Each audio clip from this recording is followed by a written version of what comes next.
Buenos días, doctor Laice, bienvenido nuevamente. ¿Qué tal? Bueno, vamos a continuar con la etapa técnica del concurso número 240, que está destinado a cubrir un cargo de defensor o defensora de circunscripción para la ciudad de San Martín de los Andes. Vamos a presentar nuevamente al jurado integrante de este concurso, al doctor Guillermo Nicora y al doctor Raúl Caferra, a quienes nuevamente les agradecemos por su participación. Bien, doctor Laice, usted sabe que tiene 15 minutos para exponer el tema que ha elegido. Bien. Y cuando termine, el jurado le va a hacer las consultas que estime pertinentes. ¿Bien? ¿Sí? ¿Se escucha bien? Sí, Perfecto. Bueno, suerte, doctor. cuando quieras. ¿Cuál es el tema? Bueno, el tema que he preparado es impugnación de veredicto de culpabilidad en juicio por jurados. Bueno, elegí este tema por una razón bastante sencilla, que creo que es un tema importante para el rol que se está concursando, específicamente el defensor de circunscripción. Porque, como sabemos, una de las principales competencias de este rol consiste en litigar los juicios por jurados. Y en ese sentido, creo que la impugnación de estos juicios, de estas sentencias de culpabilidad, son de las más retadoras, ¿no? En primer lugar, ¿por qué? Porque hay una cuestión un poco argumentativa, de retórica, que es, tenemos que convencer a una audiencia particularmente desafiante, que no es solamente el auditorio particular, como diría Perelman, es decir, los jueces técnicos, sino también hay que tratar de convencer a la comunidad de que la sentencia es injusta, ¿no?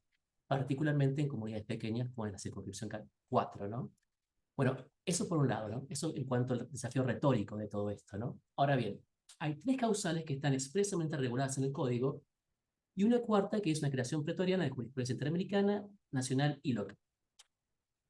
En las tres causas, primera es inobservancia de reglas en la constitución y conformación del jurado, básicamente algún defecto que hubo en la audiencia de deselección de jurados, por supuesto, que no solamente hay que demostrar que hubo un vicio en eso, ningún proceso adversarial va a la nulidad por la nulidad misma, sino hay que demostrar que hubo una conexión entre ese vicio en la formación del jurado y el resultado final, ¿no? En la provincia, como saben, no hay veredicto por unanimidad para condenar a alguien, con lo cual, si uno recusó a una persona con causa, el juez profesional te rechazó eso, difícilmente, o mejor dicho, debiera ser casi imposible, uno pudiera prosperar una impugnación solamente porque faltó un voto. Entonces, eso no va a ser, no hay que mostrar la causalidad entre las recusaciones con causa que fueron negadas y el resultado final del pleito. En segundo lugar, el rechazo de medios de prueba que fueran necesarios para, y conducentes para la condena. Bueno, uno puede impugnar eso. También es un caso relativamente difícil en cuanto a la literalidad de lo que estamos hablando, porque supuestamente en la instancia de juicio oral, especialmente en un juicio por jurados, en la contra de acusación, un filtro bastante exigente en las pruebas que llegan al juicio, ¿no? Pero bien puede pasar, hay un hecho nuevo que no se conoció ni se podía conocer antes. En ese caso, si el juez que dirige la audiencia, el juez técnico me refiero, rechaza esa medida de prueba, bueno, uno podría agraviarse también demostrando una conexión causal entre ese agravio y el resultado final.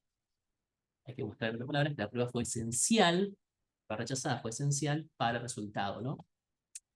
Ahora es interesante que recientemente, creo que si no el último fallo, uno de los últimos fallos del Tribunal de Impugnación de la provincia respecto a esta materia, hace poquito salió en la página del jurisprudencia.neuquén.ar, entienden un poco más flexiblemente esto de rechazo de medios de prueba, no solamente la introducción de prueba que fue rechazada, sino también incluyen en esto la valoración de la prueba, ¿no? Es un fallo bien reciente que lo leí poco antes de venir para acá, ¿no?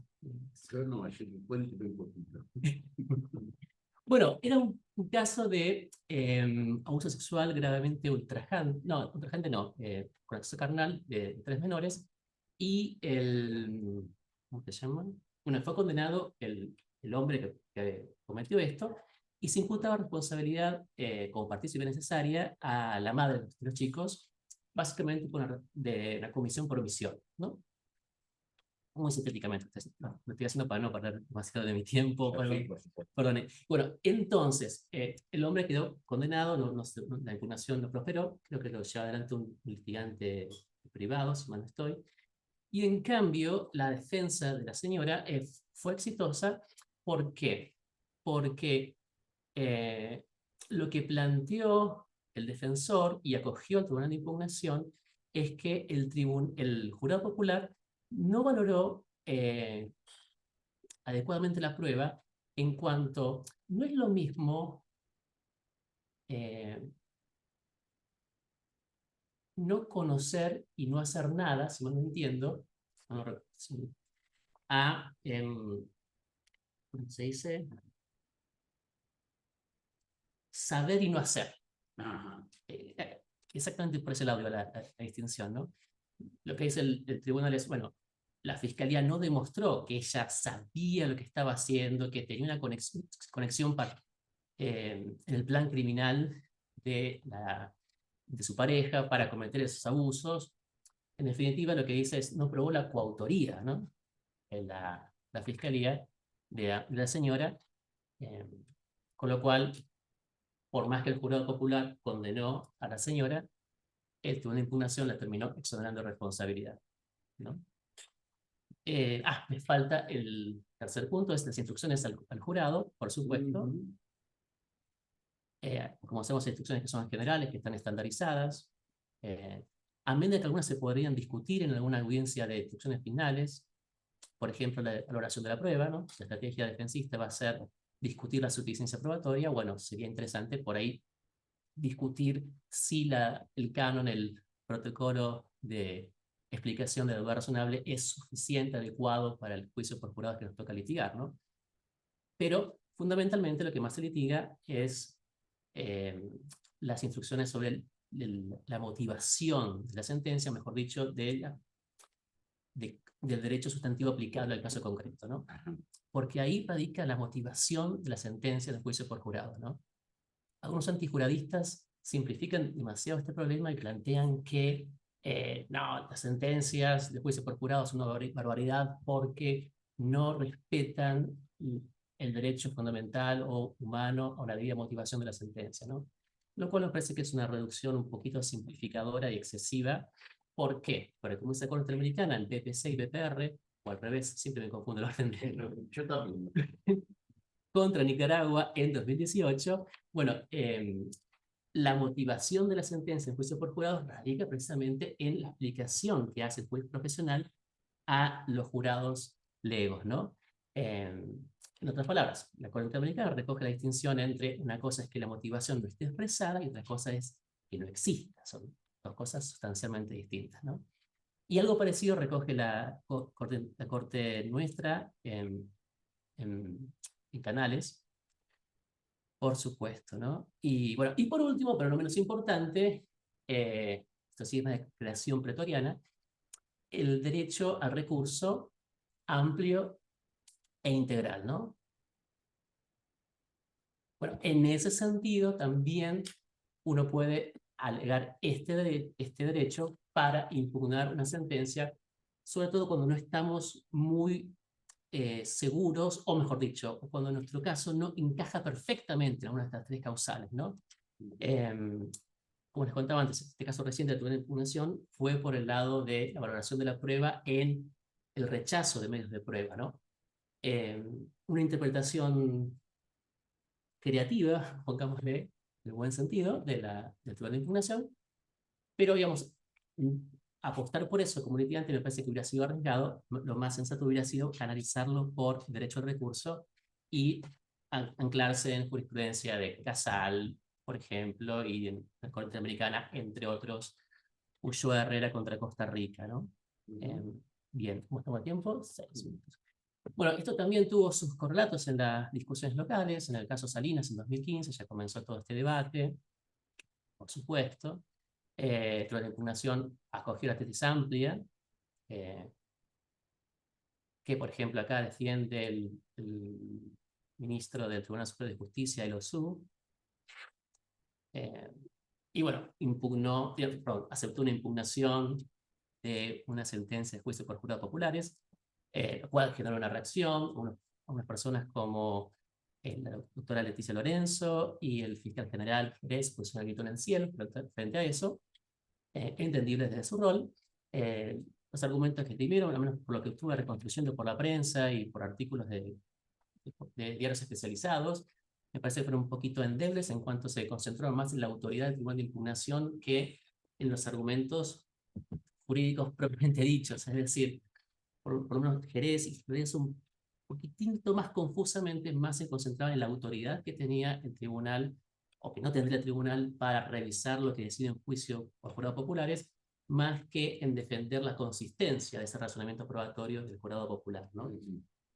Y en ese sentido, bueno, parece que fue propiamente un razonamiento falaz, es decir, un razonamiento que aparentaba ser correcto, uno lo leía y decía, wow, tiene cierto sentido, pero cuando uno examinaba despacio, la primera pregunta que me surgía es, bueno, pero ¿cuál fue el defecto del razonamiento del tribunal de impugnación? ¿Cuál fue el defecto? ¿Por qué fue acertado cómo razonó los hechos, el juez de los hechos, que es el jurado, ¿no? En ese sentido, me parece que hubo un poco de lagunas en esa argumentación, si uno quería defender una tesis un poco más acorde a los intereses que ellos estaban defendiendo, ¿no? Me parece que el Tribunal de Impugnación, en cambio, adoptó un criterio muy sensato, acorde al derecho al recurso, porque, como dice la jurisprudencia, sobre todo en Canales, el juicio por jurados no debe obstar, al contrario, debe garantizar una revisión integral de la sentencia, ¿no? Entonces, si la sentencia se basó en un razonamiento probatorio defectuoso, la absurdidad de la prueba o una interpretación arbitraria de esta, bueno, de suyo que el Tribunal de Impugnación va a tener que ejercer su función de control y rechazar ese tipo de razonamiento, ¿no? ¿Qué más me queda pendiente de todo esto?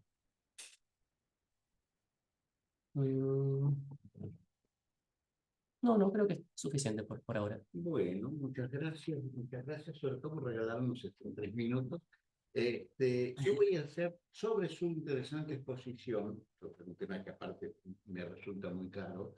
Me quedó alguna duda que se vincula un poco con este último fallo que usted me estaba comentando y que no conozco tampoco, Ya.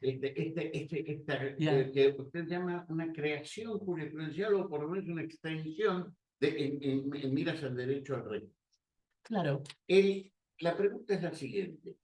Cuando un defensor se encuentra en un juicio por jurado y cree que el jurado ha hecho una valoración de la prueba que no es ajustada a derecho.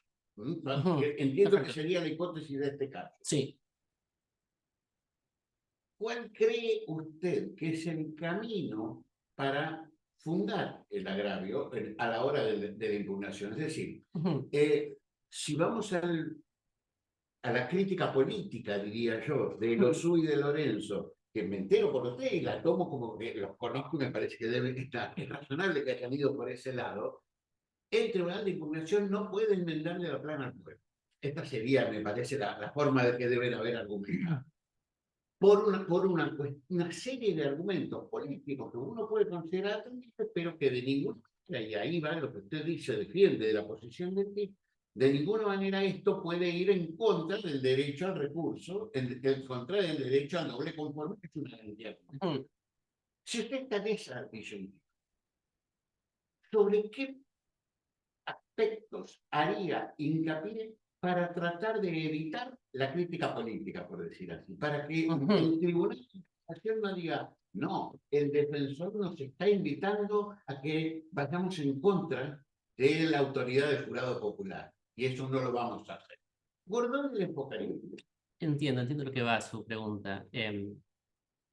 ¿Por qué el jurado, según usted, valoró mal la prueba? Ese sería el argumento que usted tendría que encontrar para que no le digan, pero lo que quieren es que nosotros seamos más que el pueblo. Sí, que entiendo a lo que va. A ver, cómo ordenar la respuesta. Bien, en primer lugar, me parece que es importante destacar que toda instancia de impugnación, toda, hay que ser especialmente cuidadoso en esta, no implica invitar a el tribunal de impugnación a que revalúe el caso porque estamos disconforme con él, ¿no? Hay litigantes, hay ciudadanos que se piensan que una instancia de impugnación es como cuando uno está en el cajero del supermercado, que le dice a la cajera, no, en la góndola dice 45, vos estás cobrando 50. no, que sí, que no estoy conforme, que venga el supervisor, ¿no? A veces la gente se piensa que una impugnación es similar ante un juez de impugnación, es decir, no estoy conforme con lo que resuelve el juez de primera instancia, que venga el de segunda instancia y que resuelva de acuerdo a mi parecer, ¿no? Bien. Eso en toda instancia es inconveniente, desaconsejable, casi que diría yo que roza la mala praxis, centrarnos en eso y nada más que en eso, ¿no? Mucho más en un jurado popular, ¿no? Entonces, ¿a qué voy con esta parábola, este término que te estoy presentando? De la misma manera, uno tiene que demostrar que no está solamente disconforme con lo que está planteando, sino que el razonamiento del jurado fue formalmente incorrecto.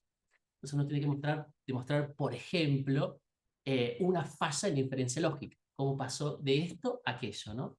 En lo que Twining y este libro tan bonito de Análisis de la Prueba, Twining y varios más, son 3 autores más que no conozco en este momento, habla de los nexos entre las cadenas de los probandum, ¿no? Uno tiene que mostrar que hay un quiebre en ese razonamiento y que se saltó de una cosa a la otra, en otras palabras, como un salto lógico, por Bien. ejemplo, ¿no? Perfecto. O bien que la sentencia fue arbitraria, ¿no? ¿Qué significa que fue arbitraria? Por ejemplo, que... ahí estoy bloqueado. No, tranquilo. Vamos bien, No, vamos bien.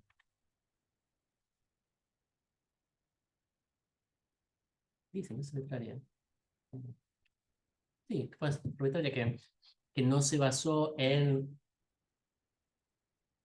el derecho aplicable al caso, ejemplo.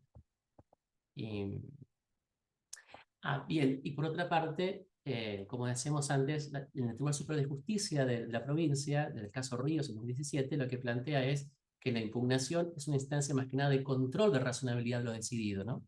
Sí. En, Voy a precisar sí, la pregunta porque nos estamos acercando, pero no caemos en el corazón. sí.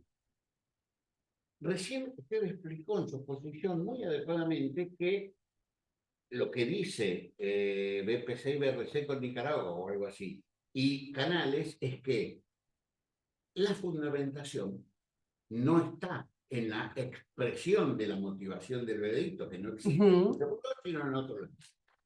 Entonces, si usted tuviera que decir, el jurado decidió mal, el jurado cometió un salto lógico, o no se apoyó en el derecho vigente, o hizo una decisión arbitraria porque no se apoya en la prueba del caso, que son los 3 casos de ejemplo de error en el razonamiento del jurado. ¿Dónde le señalaría usted al tribunal que estuvo el problema si no sabemos lo que discutió el jurado dentro de la sala de deliberación? Por supuesto, las instrucciones del particulares al jurado, ¿no? Por ejemplo, ¿cómo lo argumentaría? Es muy hipotético el caso. Claro, claro. ¿Qué señalaría si hubo un salto lógico? ¿Qué tendría que haber dicho o no tendría que haber dicho la instrucción? Claro. Para esto. Cuando usted mencionó muy bien también que las instrucciones, a veces hasta las más estandarizadas, pueden cuestionarse. pueden discutirse porque tienen incidencia en mi teoría del caso y para este caso estas no son apropiadas del estándar, dijo, vamos a litigarla. ¿Y cómo juega esto con esta cuestión? Si yo quiero ir al tribunal de impugnaciones, ¿cómo mal estudiado el jurado? Por supuesto que tuvo que haber impugnado previamente eso en la instancia. Esa era la pregunta y la respuesta. Muchas gracias. Caballero, así salimos un ratito de mí. No, vamos por otro tema. Está bien. Vos dijiste que más allá de las cuestiones relativas a las instrucciones, que vos lo situaste como la tesis restrictiva, así entendí yo, del recurso, solo fundado en cuestiones relativas a las instrucciones dadas al jurado, que había la respuesta otra... al doctor. Sí, inicialmente lo dijiste también. Bueno, y que inicialmente, y que además había en base a el argumento relativo al recurso amplio e integral, siguiente al criterio aceptado por la Corte en Casal, que había una tesis amplia. Si nos situáramos en la tesis restrictiva, ¿no? Y en esta discusión que vos bien referiste que existió en la provincia en un momento, ¿cómo se garantizaría el derecho al recurso en ese caso? ¿O considerás que no se garantiza? No se garantizaría. Por lo menos no se garantizaría adecuadamente respetando los estándares interamericanos y de la jurisprudencia nacional. Correcto. Está bien, ¿por qué? ¿Por qué? Precisamente porque habría unos cuantos supuestos en los cuales el acusado terminaría siendo condenado sin tener una revisión integral de su sentencia, ¿no? Por ejemplo, lo que estábamos contando antes de este caso reciente, ¿no? Si no fuera por el derecho al recurso, uno tendría que estar descansando, confiando o esperando una interpretación bastante creativa del Tribunal de Impugnación para que incluya valoración arbitraria de la prueba como una causal de impugnación. Si uno estaría con la tesis restrictiva, ¿no?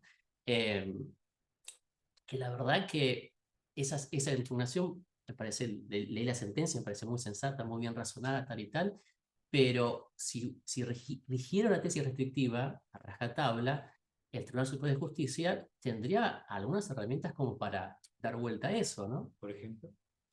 De vuelta, si nos mantenemos la tesis restrictiva, ¿no? Sí, sí, sí, siempre en ese hipótesis. Si mantenemos afuera la jurisprudencia interamericana, afuera Casal, la verdad es que estaría bastante débil el caso del Tribunal de Impugnación para que no sea revisado, me parece. Por eso yo más bien defiendo una tesis amplia de la impugnación del juicio por jurados, ¿no?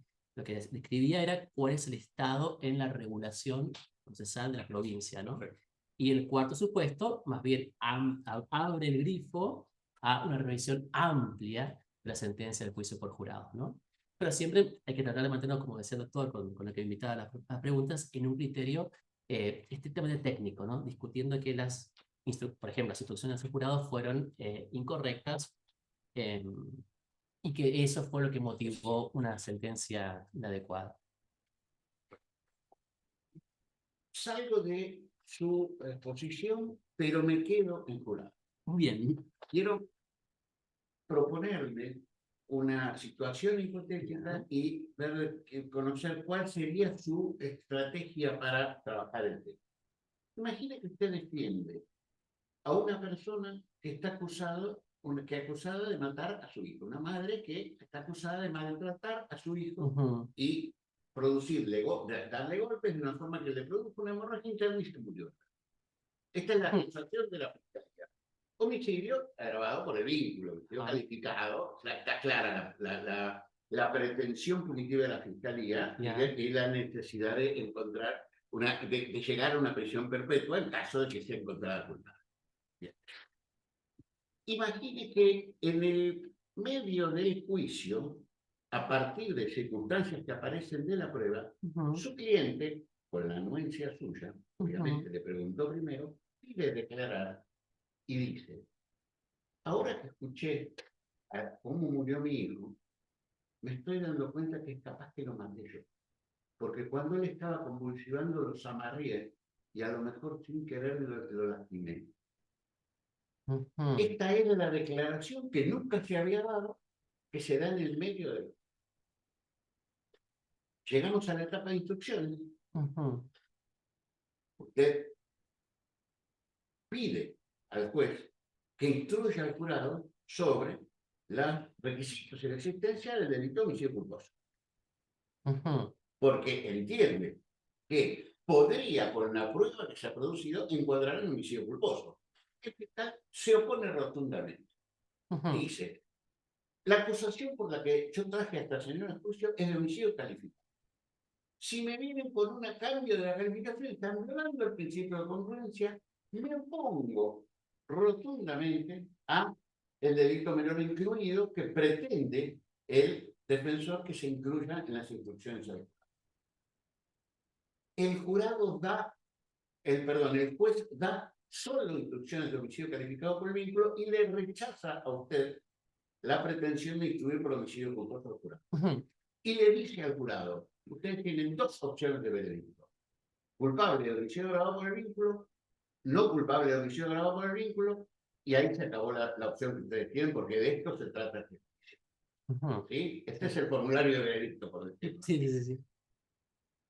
el jurado entrega un veredicto de culpabilidad. Usted tiene que recurrir. Bien, bien. Explíqueme cuál es su argumento. Bueno, primero respondería que frente a lo que dice el fiscal de que hay una violación del principio de congruencia, diría que no la hay en rigor. ¿Por qué? Porque eso se sucedería si hay un cambio en la plataforma fáctica que afecte el derecho de las partes a discutir, en este caso la prueba y demás, lo cual no sería el caso, ¿no?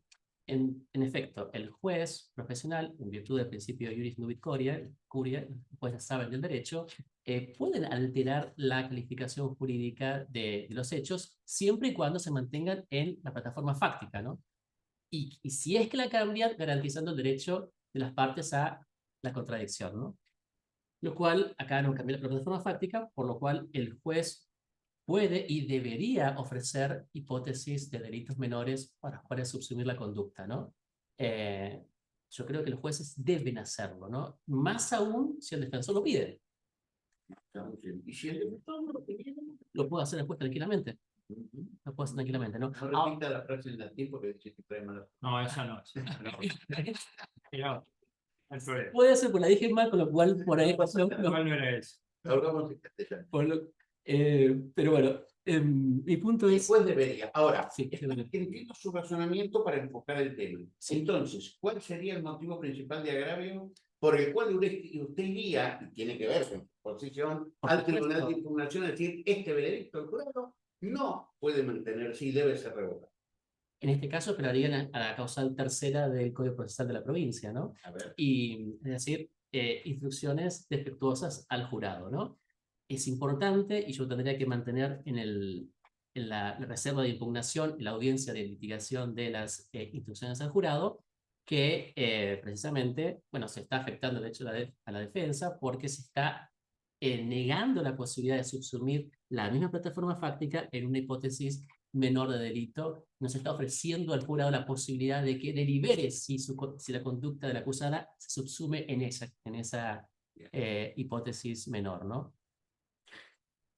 Si no, Último perdón, detalle. si no hubiera sido incluida o no hubiera sido litigado de esa manera, Bueno, ahí también en apelaría... el caso que decía el doctor, si no hubiera sido discutida esta instrucción por parte de la defensa en cuanto a la necesidad de incluir el delito menor. Bueno, en ese caso apelaría a la carta, al comodín del derecho amplio al recurso. La cuarta vía, La cuarta vía. usted nos informaba recién. En cambio, si el imputado no hubiera hecho esa declaración, pero usted de todas formas pretende el delito menor incluido homicidio culposo, y el juez no se lo da. Lo mismo. Lo mismo. Sí, sí, sí. Por supuesto que sería... habría que ver la prueba que permita... Ahí vamos, a esa es la pregunta. Claro. Hasta cuando yo planteé el caso en la versión original, Ajá. digamos, que aparte de la Claro. el caso real de mi ciudad, Ya.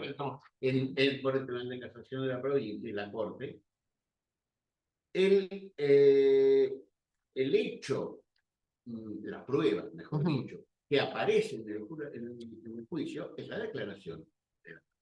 No había una declaración en ese sentido, no había ninguna hipótesis de desamarreo porque no reaccionaba y estaba convulsionado. Solamente aparece la prueba cuando la mujer pide declarar. Por lo tanto, si no había prueba que apoyara una hipótesis de culpa, yo creo que hay muy pocas posibilidades de pedir una instrucción de culpa. Sí, sí. Como defensor lo intentaría. Lo intentaría, pero si no presentamos pruebas es un problema. Bueno, hablemos de historia, estimado. Bueno, Gracias. No, por favor. Me olvidé tu nombre de pila. Luciano. Bueno, tal como habrás visto en el examen escrito, se planteaba el caso de una mujer imputada, ¿verdad?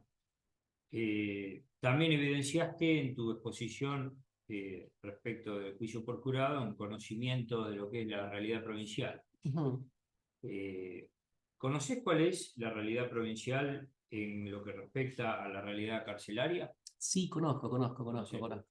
Conozco de Díaz Díaz en el sentido de que uno de mis mejores amigos es el defensor de Junín de los Andes, ¿no? Correcto. Está bien. Está bien, está bien. ¿Se entiende? ¿Conoces, o sea, concretamente, bien. conoces la situación de los centros de detención o cuál sería el alojamiento posible de una mujer acá en la provincia? De una ¿Dónde mujer. sería Está complicado para todo, ¿no? Todo el sistema carcelario está particularmente? colapsado, En ¿no? la cuarta circunscripción, o sea, o en la provincia donde se alojaría una mujer. Sí, la provincia, en la cuarta circunscripción, creo que es la unidad 11, ¿no? Que es la que le corresponde.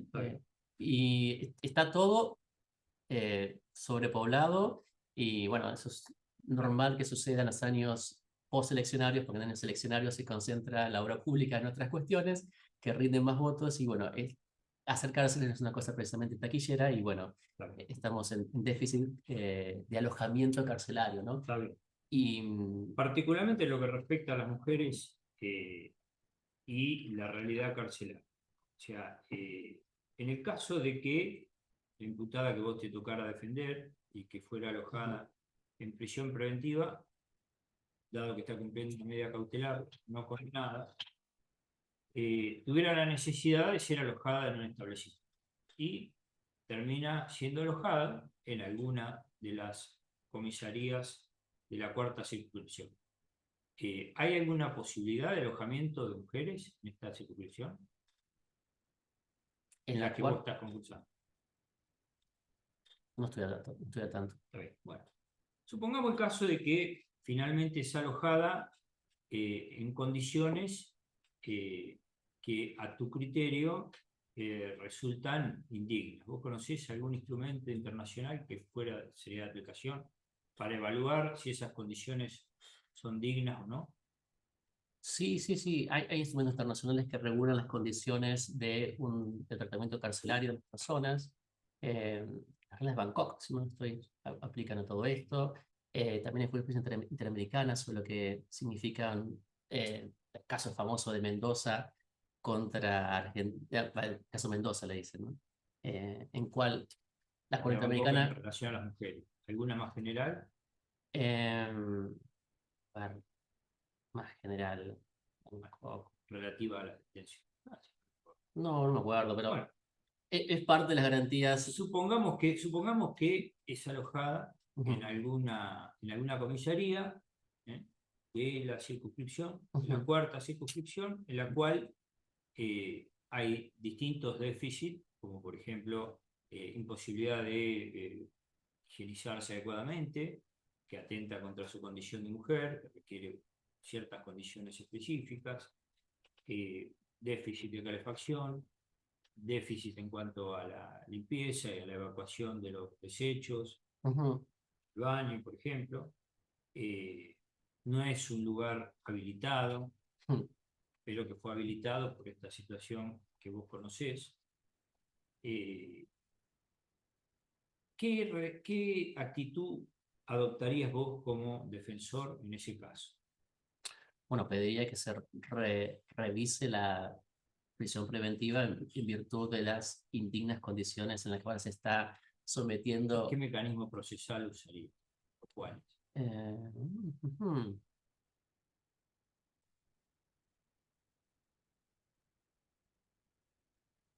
Bueno, si estoy dentro del plazo, apelaría a la impugnación de las. No, está firme. Supongamos que hubo una defensa anterior, corta, volvió un compañero de la defensa, compañera de la defensa pública, o una intervención de una defensa particular que después renunció y ya esta medida o fue consentida o fue confirmada. O sea, se encontraría firme. ¿A qué apelarías? Y podría apelar un habeas corpus, para plantear que se está restringiendo la libertad de una persona que todavía es inocente porque el proceso sigue en curso y que se lo está sometiendo mientras tanto a condiciones indignas que podrían garantizarse de todas formas el proceso a través de medidas menos restrictivas y más acordes a la dignidad humana, como de última una prisión domiciliaria. Está bien. Supongamos que el juez hiciera lugar a esa pretensión, en el sentido de decir que esta mujer está en un lugar de detención indigno, pero no te concede esta última posibilidad de que sea alojada en su casa, sino que dispone el alojamiento en otro centro que reúna las condiciones. Sí, dicho tratamiento. Esto, bueno, no lo apela ni la Fiscalía ni la Defensa. Finalmente, el sistema policial, tal como sabes, está a cargo de la Policía Provincial, que sería la función penitenciaria, no hay servicio penitenciario. Dice que en ningún otro lugar podría ser alojado. Y entonces, ¿qué realizás? ¿O qué petición realizarías? No podría ser alojada en otro. Bueno, impugnaría eso, Bien. porque, a ver, si el juez dispone una cosa que es de imposible cumplimiento, bueno, Pero bueno, pone que sea alojada en otro centro, ahí no la alojan, la devuelven al mismo lugar. La devuelven porque no hay otra posibilidad de cumplir esa detención, la termina volvemos alojando en el mismo lugar. Claro, volvemos al juego de la boca. Comienza. ¿Qué haría? Y bueno, impugnaría eso porque al final lo que resolvió el juez resultó de imposible cumplimiento, y entonces, bueno, con más razón, ahora la única alternativa que queda es una prisión domiciliaria. Ah, bien, correcto, correcto. Supongamos entonces que el juez, o sea, no lo ¿pedirías o no al juez esta última? ¿O directamente lo impugnarías? No, no le impugnaría en instancia superior, o sea, lo Ah, está bien. impugnaría delante del juez que... Está bien, que conceda la prisión domiciliaria. Sí. Supongamos que la concede, la, la, le concede la prisión domiciliaria, Ajá. y esto último sí es recurrido por el fiscal mediante un recurso de revisión. Y que el Tribunal de Revisión hace lugar en esta oportunidad al planteo del fiscal, revoca la prisión domiciliaria que este juez le había dado, y entonces vuelven, como el juego de la oca, nuevamente a alojarla en esta misma comisaría. ¿Cuál sería tu planteo? Sí, a ver, no sé qué auto procesal importante sería para la fiscalía impugnar una sentencia que concede una prisión domiciliaria a una persona que no puede cumplir una prisión preventiva Los porque fiscales son... a veces son muy razonables. ¿Puede haber alguna otra llave para el fiscal Para el en el fiscal, caso de que no le concedan una prisión, una medida cautelar dentro de la impugnabilidad objetiva, tal como está previsto el recurso de impugnación? no recuerdo en este momento. ¿Necesariamente tendría que acudir al auto procesal importante o hay alguna otra?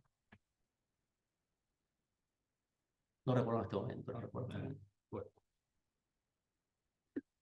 Y en el caso de que, bueno, en definitiva el Tribunal de Revisión, porque en definitiva es el Tribunal de Revisión el que que revoca la prisión domiciliaria y vuelve a disponer su alojamiento en esta comisaría en la que inicialmente se encontraba. Ahí, ¿qué haces? Solamente, a ver. O sea, finalmente el Tribunal de Impugnación resuelve No. Revisión. Perdón, de revisión. Resuelve que vuelva a la comisaría. Claro. O que lo revoca la prisión domiciliaria y terminan alojándola nuevamente en esa comisaría porque es la única donde podrían poner. Bueno, ahí sí impugna en sentido correcto la decisión, ¿Y el argumento? el argumento, Queda grave, agravios. contras. Bueno, Da la situación, ¿no? sí, creo que estoy entendiendo. Bueno, en primer lugar, plantearía que se está violando los derechos humanos, específicamente a un trato digno en las condiciones carcelarias, que se está vulnerando intensamente la presunción de inocencia porque se está no solo sometiendo a una persona a prisión preventiva cuando hay otros mecanismos idóneos para asegurar el proceso, sino que se lo está haciendo en condiciones que afectan gravemente su dignidad humana y a pesar de que hay mecanismos idóneos para asegurar el proceso, ¿no? ¿Y qué más? Eso. Y respecto a la cosa juzgada, ¿Ves algún problema? O sea, a ver, por supuesto, ¿no? ¿Qué va a decir la Fiscalía? Bueno, que ha precluido todo esto y que, por ende, Pero es el fiscal el que consintió la resolución inicial del juez de garantía. Después de la haber. claro. Bueno, en ese caso no podría plantear la preclusión, pero aquí estábamos. Retornemos, porque Bueno, capaz no que me fue perdí también, confuso. por favor. Capaz que fue confuso. El juez, inicialmente vos planteás un habeas corpus, el juez hace lugar al habeas corpus Sí, y establece que la detención en esas condiciones no podía continuar, exacto. no podía estar alojada en No. ese centro de detención. Nadie apela esa resolución, ni vos ni el fiscal. Finalmente, no hay ningún otro lugar donde puedan alojar a esa detenida y termina la policía devolviéndola al mismo lugar. Pues ahí entonces dijiste, yo planteo entonces una media alternativa, Ujú. planteo la morigeración. La concede el juez de garantías y es esta segunda resolución la que recurre el fiscal. Y el Tribunal de Revisión revoca la prisión domiciliaria y finalmente dispone que vuelva a estar en prisión preventiva y la policía en función penitenciaria termina enviándola al mismo lugar. Claro. ¿Ahí vos ves alguna afectación a la cosa juzgada? No, No. no, no. No, tendré que hacer un gráfico, la próxima vez voy a pedir un lápiz y un papel porque por ahí me perdí. A ver, pero si la Fiscalía consintió Claro, consintió la primera resolución. la primera solución, ¿por qué después se va a poder agraviar? Quedó firme, digamos, en todo caso, Exactamente. Bueno, que entonces, bueno, había quedado firme la primera resolución. no, ¿Está bien? no, eso. Está bien. La próxima vez prometo traer un lápiz para no perderme y hacerme el fuego en la boca. Construir hipótesis sin el apoyo visual. Bueno, estamos razonablemente en el término que nos planteado y me parece que ha sido, ha contestado las preguntas que teníamos previstas, ¿sí? Y aparte ha puesto muy bien su tema. Muchas gracias. Bueno, se les a ustedes por la paciencia. Adiós.